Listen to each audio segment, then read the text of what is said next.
Seorang warga Palestina dibebaskan setelah 2 tahun menjadi tahanan Israel. Sementara itu sekitar 9.600 warga Palestina lainnya masih ditahan Israel termasuk wanita dan anak-anak.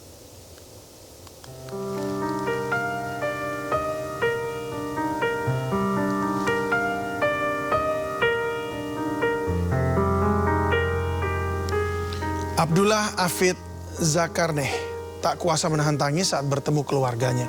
Setelah 2 tahun ditahan Israel, warga Palestina ini akhirnya bisa menghirup udara bebas. Bersama ribuan warga Palestina lainnya, Abdullah ditahan secara ilegal oleh Israel. Saat dibebaskan, Abdullah nampak lebih kurus dan kelelahan. Selain itu, ia juga memiliki bekas luka di sekujur tubuh, termasuk di bagian mata. Abdullah mengaku tak menyangka bisa kembali bertemu keluarganya. Pasalnya banyak tahanan yang belum bebas setelah ditahan Israel.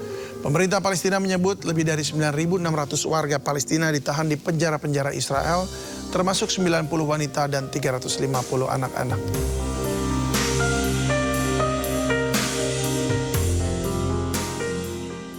Tentara Israel memaksa sejumlah keluarga meninggalkan rumah mereka di Bethlehem, tepi barat Palestina. Usai dikosongkan, Israel merobohkan salah satu rumah warga Palestina di wilayah tersebut.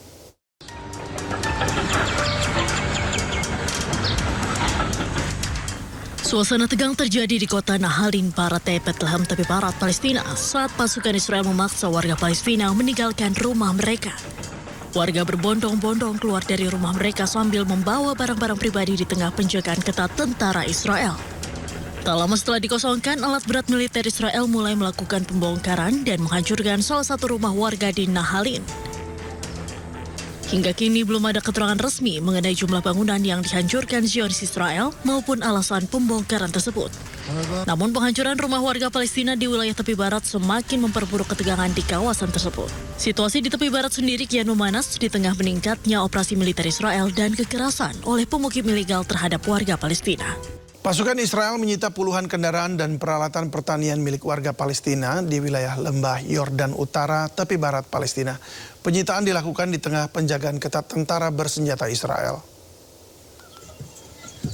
Ya, rekaman menunjukkan sejumlah mobil dan peralatan pertanian diangkut menggunakan truk derek, sementara tentara Israel bersenjata lengkap bersiaga di lokasi. Belum ada penjelasan resmi dari otoritas Israel terkait penyitaan ini. Namun warga Palestina menyebut tindakan ini berdampak langsung terhadap aktivitas pertanian dan mata pencarian masyarakat di kawasan ini.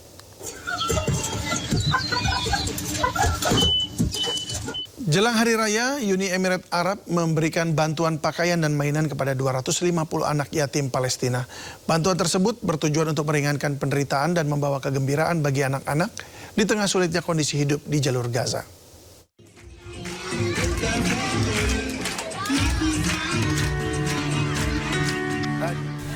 Di tengah sulitnya kondisi kemanusiaan di Gaza, Palestina, Uni Emirat Arab mengirimkan bantuan kepada 250 anak yatim piatu jelang Hari Raya Idul Adha.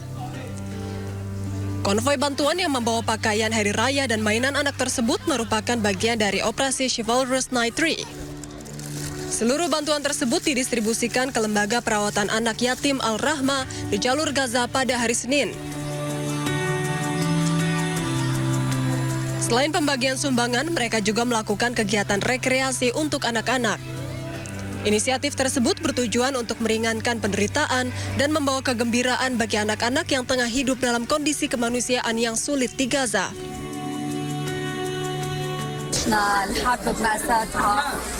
طبعا القسوة هاي الحمد لله رب العالمين يعني خفف عنا شوية.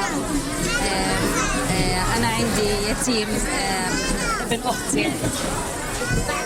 أنا كل عيلتي استشهدت وأختي وأخوه كلهم طبعا وهو طبعا تحت رعايتي ووصايتي. فطبعا الحمد لله رب العالمين. بتشكركم. Konvoi bantuan tersebut mencakup 40 truk yang membawa ratusan paket pakaian hari raya.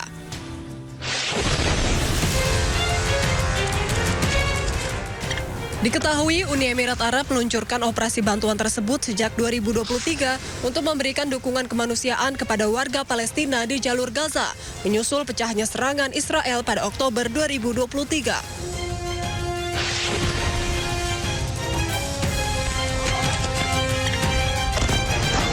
Seorang pengunjuk rasa mengecam politikus Kanada, Chrystia Freeland, karena diduga terlibat dalam serangan di Gaza.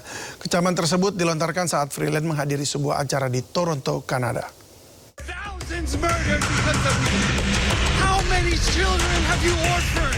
Politikus Kanada Chrystia Freeland mendapatkan kecaman dari seorang pengunjuk rasa di sebuah acara di Toronto, Kanada. Pengunjuk rasa tersebut mengkritik dukungan Kanada terhadap Israel, terutama dugaan keterlibatan Freeland terkait serangan di Gaza, Palestina. Ia memaki politikus Kanada tersebut secara langsung saat dirinya sedang duduk di atas panggung. Thousands murdered because of you. Thousands murdered because of you. How many children have you orphaned? You monster. You Zionist Nazi. And I see you out there, Jesse. You're disgusting. You're disgusting. You're a monster. What do you have to say for yourself? Aktivis laki-laki yang belum diketahui identitasnya tersebut akhirnya dipaksa petugas untuk keluar dari ruangan.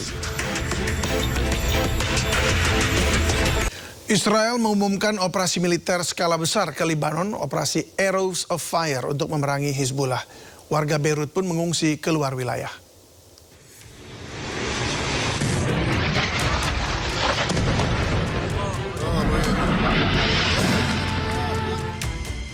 Israel mengumumkan operasi militer skala besar ke sejumlah wilayah di Lebanon, termasuk Beirut. Serangan besar-besaran sudah dimulai sejak Minggu, diantaranya menargetkan Tyre. Sejak konflik berkecamuk, Israel mengabaikan gencatan senjata dan terus menyerang Lebanon. Perdana Menteri Israel Benjamin Netanyahu mengumumkan menggelar operasi militer skala besar Arrows of Fire untuk memerangi Hizbullah ke sejumlah wilayah di Lebanon, termasuk Beirut. אנחנו במלחמה עם חיזבאללה. רק בשבועות האחרונים, הלוחמים הגיבורים שלנו חיסלו למעלה מ-600 מחבלים. אני רוצה שתדעו את זה. למעלה מ-600 מחבלים. אבל אנחנו לא מורידים את הרגל מהדוושה. להפך, אמרתי ללחוץ על הדוושה עוד יותר. אנחנו נכה בהם, נכון, הם יורים עלינו רחפנים, רחפני סיב, יש לנו צוות מיוחד שעובד על זה, וגם את זה נפתור. בינתיים אתם מגלים חוסן, אני רוצה לברך את תושבי הצפון, חוסן שמעורר השראה אצל כולנו. אבל מה שזה מחייב אותנו עכשיו, זה להגביר את המכות, להגביר את העוצמה, אנחנו נכה אותם שוק על ירך. Israel juga meminta warga Lebanon segera mengevakuasi diri sebelum serangan dilancarkan. Akibatnya terjadi kepanikan, warga Beirut mengungsi keluar wilayah.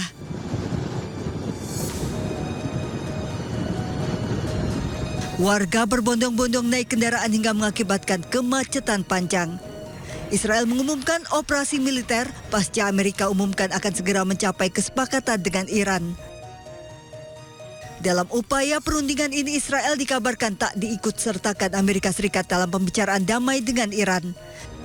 Namun belakangan Amerika Serikat memberikan kejutan meminta negara-negara Timur Tengah termasuk Iran dan Pakistan bergabung dalam Abraham Accords atau Perjanjian Abraham sebagai syarat damai AS-Iran. Perjanjian Abraham merupakan kesepakatan diplomatik, ekonomi dan keamanan di mediasi Amerika Serikat dengan melibatkan Israel, Uni Emirat Arab, Bahrain, Sudan, Maroko dan Kazakhstan. Pemirsa, Israel kembali melancarkan serangan udara ke Lebanon Selatan. Pada serangan udara Israel ini terjadi di Beka, Lebanon Selatan. Serangan Israel menghancurkan sebuah jembatan penghubung dan satu bendungan. Asap putih pekat membumbung tinggi usai serangan dilakukan oleh Israel.